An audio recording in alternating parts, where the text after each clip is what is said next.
Give me 30 seconds. If I can't show you how to learn faster this month than you did all last year, you can skip. Today on Insibook, we're ripping open Scott Young's Ultralearning, a no-fluff system to master hard things, fast. This isn't study more. It's design a project, then attack the skill directly. In the next few minutes, we'll build a 30-day learning plan you can start tonight. Map the skill, Metalearning, run tight focus sprints that beat distraction, practice the real thing, Directness, carve out drills for your bottlenecks, swap rereading for active recall, set up fast feedback, lock in retention, grow real intuition, and run tiny experiments to keep improving. Whether it's a language, coding, design, or an instrument, by the end of this video, you'll have a one-page blueprint, a daily loop you can follow, and a scoreboard that proves you're getting better. Ready to turn ambition into results and learn like a machine? Let's build your Ultralearning plan. Learning at its most powerful feels less like studying and more like building a new part of yourself. The projects that change you, the ones that unlock languages, careers, crafts, or ideas you once thought belonged to other people, share a certain architecture. They begin with a clear intent and a willingness to design your own path. They are fueled by concentration deep enough to push past discomfort. They insist that you practice the real thing, not a tidy substitute. They use drills to fix the bottlenecks that slow you down. They test memory by pulling ideas from your head, not just pushing them in. They seek feedback even when it stings. They keep what you've learned from washing away. They climb from surface patterns to intuition. And they end with a spirit of experimentation that refuses to worship any single method. Put together, these moves form a playbook for learning hard things quickly and well, whether the classroom has a door or not. Start by answering a deceptively basic question. What exactly are you trying to learn and why? Vague wishes? Get better at coding? Speak Spanish someday? Understand machine learning? Keep you safely in the realm of intention while leaving your plan unbuilt.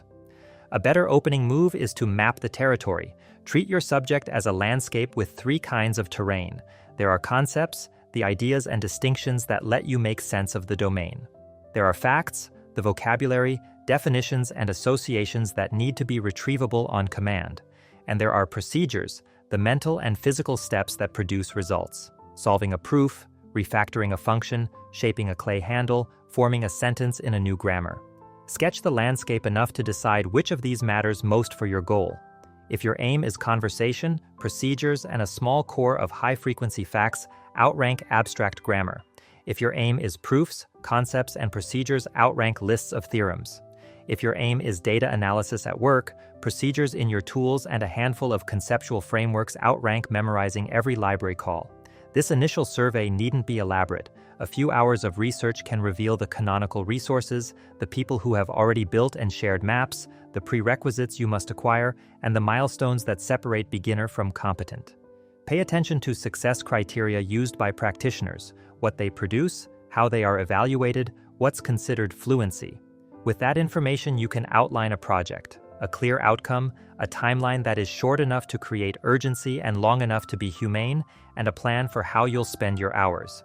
Allocate a small but real fraction of time to mapping, call it 10%, then spend the rest doing the work. Once the path exists, the work asks for concentration. Everyone wants the results of deep work, few arrange their lives to have it. Concentration fails in predictable ways, and each failure has a fix. Sometimes the barrier is starting. The mind anticipates discomfort, so it invents errands and refreshes. Shrink the resistance by lowering the threshold, a ritual that begins your session the same way every time, a timer set for just a few minutes to puncture the dread, a fixed beginning hour that removes daily negotiation. Sometimes the barrier is staying. Focus drains over time, especially when the task demands struggle rather than flow. Alternate stretches of deliberate practice with short, guilt-free breaks. Block your day into windows where one task has exclusive rights to your attention. Treat your environment as part of the skill. Silence notifications, clear your desk, move your phone out of reach, nudge yourself into a library or a room that your brain learns to associate with a single purpose. Sometimes the barrier is depth. You're present, but your mind skates on the surface. Diagnose why. If the material is too easy, raise the difficulty. A tougher set of problems, a faster tempo, a higher standard. If it's too hard, reduce the load, break the skill into a smaller slice, add scaffolding, Study an example line by line before trying to produce one cold. Depth isn't a mood, it's an environment you construct. But environment alone won't compensate for practicing the wrong thing. Learn by doing the thing you want to do. Transfer from tidy exercises to messy reality is weaker than most people think. If you want to write pieces that someone else will read. If you want to speak a language, schedule conversations and bumble through them immediately. If you want to program, build a small tool that actually solves a problem, even if the solution is clumsy.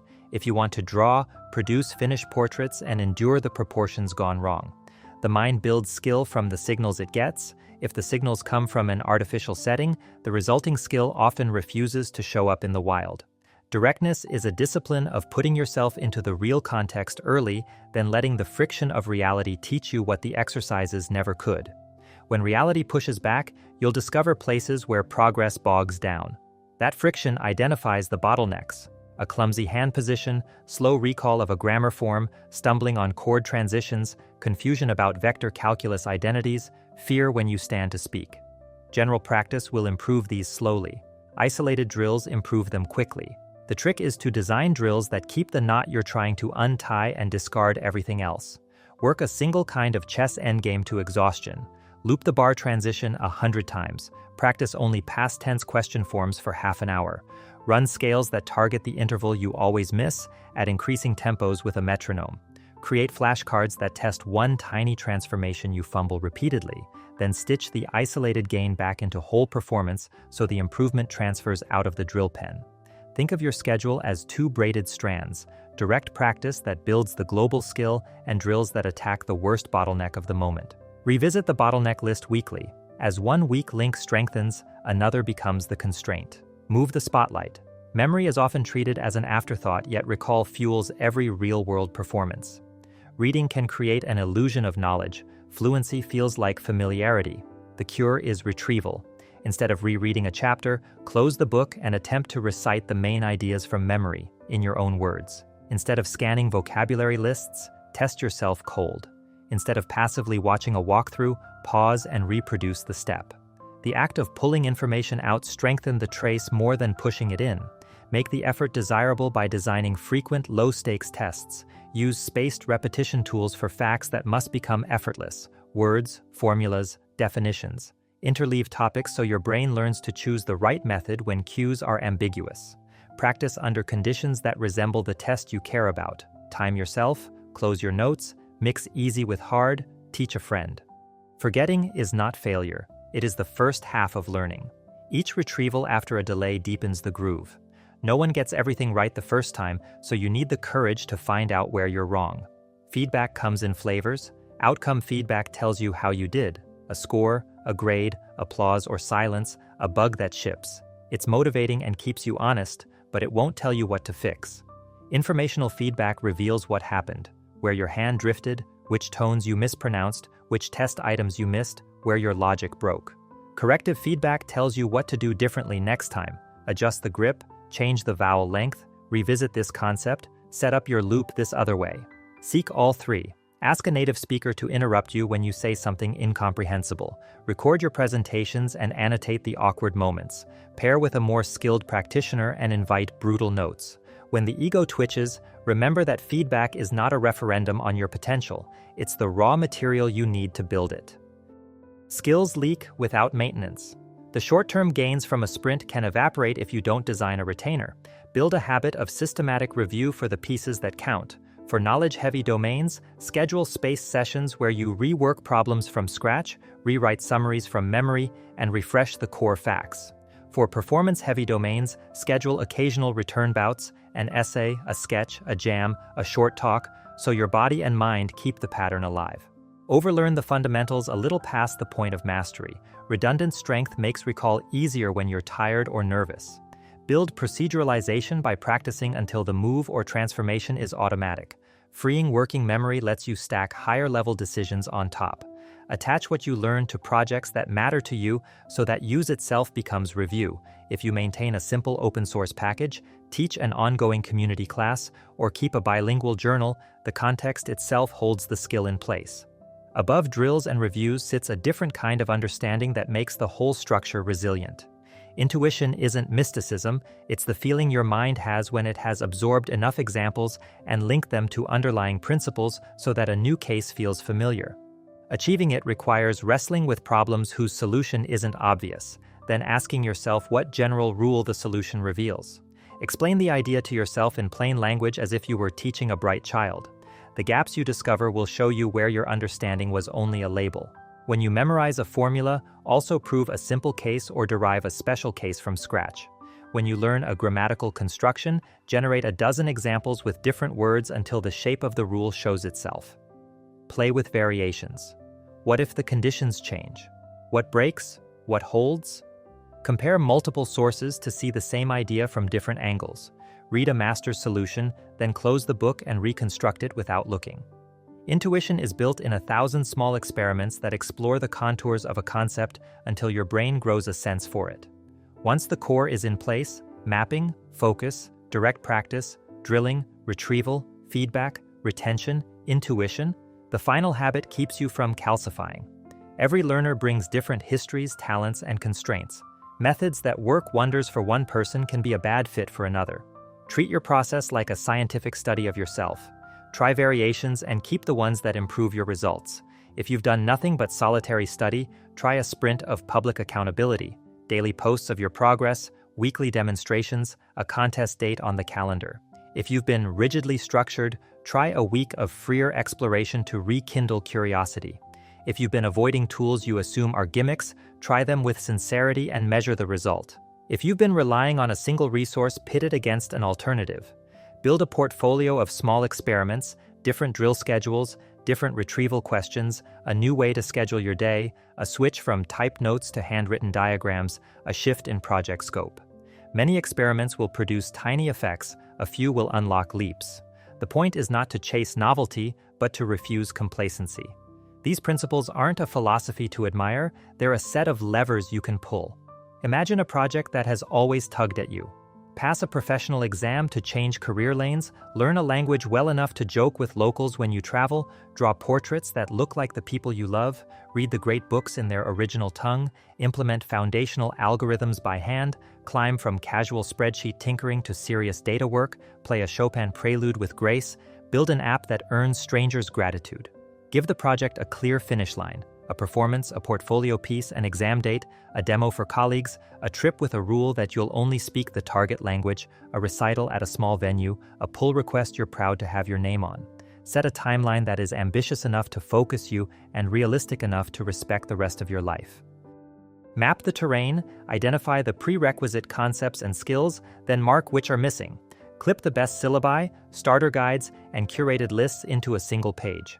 Talk to someone who has done what you want to do and ask them what they wish they had known at the start. Decide what good enough means for your goal, accuracy and speed for algorithms, fluid comprehension for reading, intelligibility and range for speaking, recognizable likeness and clean edges for drawing, and write those criteria down. Commit a small chunk of your project time to this map and promise yourself you'll stop mapping and start moving once you have the minimum viable path. Build a weekly schedule with protected blocks. Make the first week about momentum, not perfection. Front-load direct practice, speak, code, draw, solve, compose, practice at performance tempo. In each session, note what slowed you down. That list becomes your drill menu for the next day. Drill one bottleneck hard, then return to whole performance and see if the gain sticks. End sessions with a fast retrieval routine, 3 questions from memory, a blank page summary, a 10-card review, a short quiz you write for your future self. Archive your mistakes and feedback in a simple log. Date, problem, what you tried, what finally worked, what you'll do to prevent recurrence. Review that log weekly.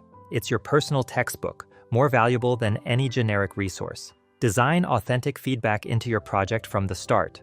If you're learning to speak, schedule sessions with native speakers and instruct them to correct your most comprehensible mistakes, not every infelicity. If you're learning to code, push your project into a space where lints and tests complain, open an issue on a real repo, and accept code review without defensiveness. If you're drawing, share to a small group of artists and ask for critique online quality and proportion, not vague impressions. If you're studying for an exam, work past tests under exact conditions, then study the postmortems harder than the lessons. Turn feedback into a list of process changes, habits you will adopt to address the causes, not only the symptoms. Protect retention with lightweight systems you'll actually use. For facts that vanish, vocabulary, notation, historical dates, function signatures, feed a spaced repetition deck with items written as questions you can answer in seconds. For procedures that decay, algorithm patterns, grammatical transformations, left-hand technique, calendar weekly or bi-weekly refreshers, short and deliberate, that reactivate muscle memory. For complex concepts you want to own, write one-page explanations from memory on clean paper and rework examples without peeking. The review sessions don't need to be long, they need to be consistent. As you climb, pursue intuition deliberately. Pick a few ideas that feel central: Bayes' theorem, subjunctive mood triggers, facial proportions, eigenvectors, voice leading, dynamic programming, and spend time playing with them. Ask, what are the minimal assumptions that make this true? What breaks if I remove one? How does this connect to another idea I already own? Translate the idea into multiple representations: a diagram, a story, an equation, a worked example, a metaphor you'd give a child. Teach the idea to someone else. Noticing where they stumble will expose where your explanation leans on hidden steps. When you catch yourself parroting without understanding, slow down and prove a tiny case, even if it means failing publicly for a minute to build real knowledge that endures. Keep a slot each week for experiments. Change one variable at a time. Try a different order of operations: retrieval before reading instead of after, a drill first thing in the morning when willpower is high, a performance session at the end of the day to simulate fatigue. Compare 4 short sessions to 2 long ones. Try a no English or no IDE autocomplete constraint for a day to force recall. Switch environments: public, private, loud, silent, to see where focus is best. Replace passive video with active note-making and see if comprehension rises. Track the outcomes with simple metrics tied to your success criteria: words per minute read with comprehension, errors per problem set, number of conversational turns before you freeze, percentage of tests passed, likeness scores from a friend who knows nothing of your process. Keep what works, discard what doesn't. Avoid the trap of fiddling with the system as a way to procrastinate from the work itself. Experimentation serves the project, not the other way around. Projects grow quickest when they're emotionally sustainable. Motivation is a flame you must shelter. Early days are exciting. Somewhere in the middle there is a swamp where progress is real but invisible to anyone but you. Plan mini finish lines along the way: a 2-minute lightning talk in a meetup, a speed dating night in the target language, a before and after sketch comparison, a blog post that teaches a concept you just struggled through, a demo for a friend who can ask good questions. Celebrate these not because they are loud, but because they fuel the next stretch. If a week goes poorly, lower the scope for the following week rather than abandoning the project. If you get sick or life intrudes, forgive yourself and pick up the habit at the next scheduled block. Restarting quickly matters more than compensating with heroics. The psychological frictions deserve respect. Perfectionism whispers that you should read one more resource before you try something in public. Ignore it by committing to embarrass yourself a little each week. Anxiety spikes when feedback reveals your blind spots. Diffuse it by writing down the critique, translating it into a process change, and taking one step, however tiny, on that change within 24 hours. Imposter feelings pretend that mastery is a club where you don't belong. Disarm them by exposing yourself to the long, messy drafts behind someone else's polish. Every expert carries a hidden archive of ugly first attempts. Procrastination builds when sessions are too long, stakes too high, or constraints too vague. Solve it by shortening sessions, lowering the bar for what counts as a win, and making the next action specific enough to do without thinking. Stories from the frontier of self-directed learning show the pattern on the ground. You can complete a full sequence of university-level coursework in a fraction of the time by choosing the best free materials, defining a schedule that mirrors the exam cadence, doing every assignment under timed conditions, and failing forward until you don't. You can arrive in a new country with no words and develop conversational competence by refusing to use your native language from day one, greeting every misunderstanding as feedback, and treating social discomfort as a drill for courage. You can climb into a field you've never touched: public speaking, sketching, classical piano, algorithmic problem solving, and, with a clearly scoped project, immersion in the real task, deliberate drills, and an honest feedback loop, compress years of wandering into months of focused effort. None of these projects require unusual talent. They require the willingness to design, to work, and to keep your attention yoked to the parts that matter. There's a generosity baked into this approach. Once you know how to learn aggressively, you can apply it to solve problems other people care about. Build learning projects around needs in your team or community. Offer to create the internal tool that would save hours a week, knowing you'll learn the stack along the way. Volunteer to teach a workshop on a concept you want to master. Build the curriculum as your own drill. Translate your learning into write-ups that spare others the detours you took.